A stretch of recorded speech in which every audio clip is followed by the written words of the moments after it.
જય દ્વારકાધીશ દાદા, કેમ છે? મજામાં? આપણે લોંગ વિડીયો મળવો કે શોર્ટ વિડીયો મળવો? જો કે લોંગ ને શોર્ટ અત્યારે તો બે અપલોડ કરું જ છું, પણ આપણે લોંગ વિડીયોમાં વ્યૂ થોડાક ઓછા આવશે. એ પ્રમાણે સબસ્ક્રાઈબ નથી, જે નવી ચેનલ છે એટલે સબસ્ક્રાઈબ ને એવું બધું ન હોય, કારણ કે સબસ્ક્રાઈબ ને બધું આવે છે ધીમે ધીમે. શોર્ટ વિડીયોમાં જ્ઞાન વધુ કરશે, મતલબમાં ઝડપથી વાયરલની બધી વિડીયોમાં શોર્ટ વિડીયોમાં ઝડપથી થાય. એટલે વિચાર્યું છે હવે શોર્ટ વિડીયોમાં આપણે ટૂંકમાં શોર્ટ ને લોંગ બે મેળશું. પછી તમારું કાંઈ સજેશન હોય તો કોમેન્ટમાં કહેજો, એ પ્રમાણે આપણે ગોઠવું. સવારમાં કામે નીકળી ગયા છે, કારણ કે ડેઇલી લાઈફ રૂટીન શું હોય આ મિડલ ક્લાસ લોકો. સવારે ઉઠે, મોટું મોટું ધોવે, નાહી ધોવે, ફ્રેશ થાય, ચા ભાખરી ખાઈને કામે જાય. બપોરે 12:30 આવે, પાછા જમીન થોડોક આરામ કરે, પછી બીજું કંઈ કામ હોય એ પતાવે ત્યાં તો 2 પાછા વાગી જાય તો પાછા કામે. આપણે ટાઈમ 7 વાગ્યાનો છે, એટલે 7 વાગે તો છૂટા થઈ જાવીએ, એટલે 7 વાગે તો વૈયા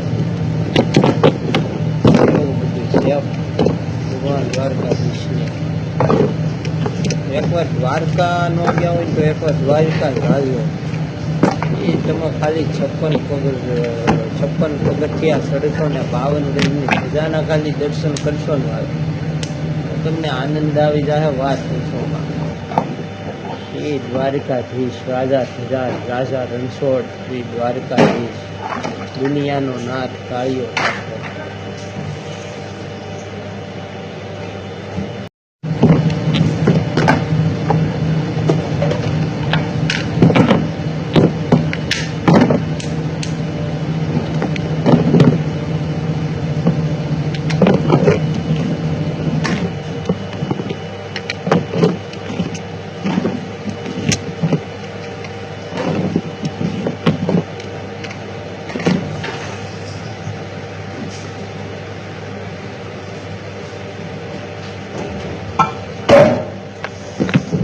વાલા મિડલ ક્લાસ લોકોના સપના પૂરા કરવા હોય તો બહુ ભાઈ, કારણ કે બધાનું ધ્યાન રાખતું જવાનું, બધું વગાવતું જવાનું, ઘરનું જોવાનું, પૈસો ટકે બધું જોવાનું, ચલાવતું જવાનું અને સપના પૂરા કરવા બહુ મોટી વાત છે. કારણ કે અત્યારે સમય એટલો આવી ગયો છે વાત જ જવા.